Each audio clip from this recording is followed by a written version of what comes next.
Uncomfortable moment today when Joe Biden fell on stage at the U.S. Air Force Academy graduation ceremony in Colorado Springs. We have the video of that. Let's go ahead and play it. All right, so he's shaking a graduate's hand, and down he goes. Daisies. Wow, that.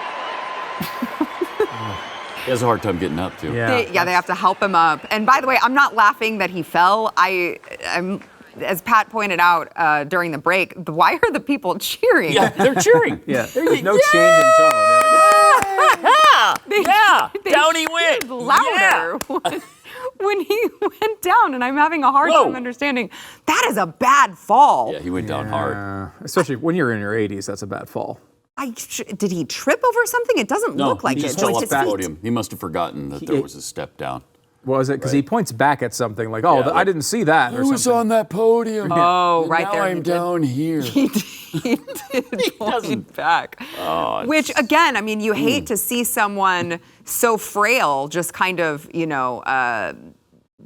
see this happening right before your very eyes. We're watching him just kind of devolve into this. Mm-hmm. But it's also like, we tried to warn you guys before he was elected that he campaigned from his basement because he was not doing well. And this is the result of that, is that you have to watch this uncomfortable transformation of this man who used to be, as much as his doctor wants to call him, currently vigorous. There's not a lot of vigor that I'm seeing there. It's really, really bad. It reminds me of another president, President Miles, my dog, who was just passed away at 18 years old. But in his last days, he was doing something like that. Like he would try to get up and he would just kind of go back to the ground. And that's the scariest part of that. Anyone can trip, right? It does happen a lot to this guy, and that's weird. It's because he can't lift his feet up off the ground. He's shuffling around everywhere. But you can trip. Anyone can trip. That could happen to anyone. But you see him try to get up and his body just gives out and he just goes back to the ground. That's scary. Look, we all know this guy is not in good shape and in real physical trouble. To watch this happen in front of our eyes is scary. And you think of selfishly what it makes us look like when we're in the middle of trying to do all sorts of things internationally that he is encouraging. I don't know what does China think when they see that? It's got to be laughable to them. And think about the way he describes himself and how he talks about himself and how he's not old in his mind. He's fine.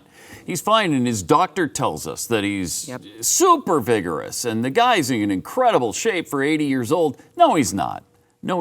And that's proven almost every day. And, you think back to the time he fell up the stairs, going to the... Multiple times? 3 times he fell up the stairs. Fell off his bike. Fell off his bike. He fell off this podium. Every time he's done with a speech or an appearance, he turns around, he doesn't know what to do. And he's been schooled time after time after, Mr. President, as soon as you're done with your speech, turn to the left, exit stage left. And he can't do it. No. He just can't do it. And I'm sure they described how to get off that little podium, that little stage, and he couldn't do it. And so he fell.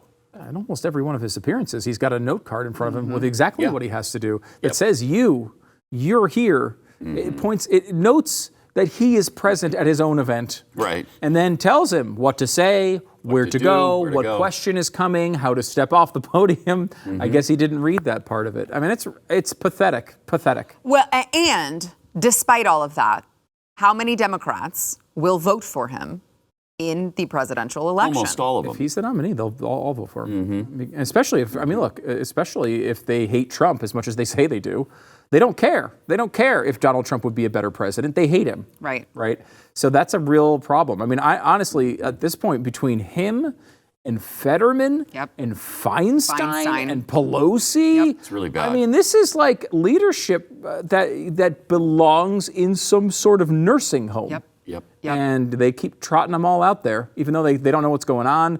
Dianne Feinstein doesn't know who Kamala Harris is anymore. Fetterman's just blathering through. Wait, she doesn't? We didn't see this? No. I should clarify. She came in. She, of course, cast the determinant vote in the Senate. And this happens all the time. And this happens all the time. Close. And she came in, and Dianne Feinstein reportedly said, "Why is she here?" not realizing that the didn't know. vice president of the United States comes in to do this anymore. I mean, she is She's Gone. gone. completely She's gone. gone. She's It's gone. disgusting what they're doing to this Yeah. woman. I mean, legitimately revolting. Yes. And all for power Fetterman and too, politics. really. And Fetterman too. Yes. And Biden is just the most public example of it. He's a little bit different in that, I don't know what is going on with him. He doesn't seem to be able physically or mentally with it. And it's a terrible sign. I mean, if you want to paint the narrative of America in decline, it is very easy to paint when you watch this guy on stage. Yeah, it really is very uncomfortable to watch. If you like that clip, there is plenty more where that came from. Click the link in the description below to subscribe to the News and Why It Matters YouTube channel to watch the full episode.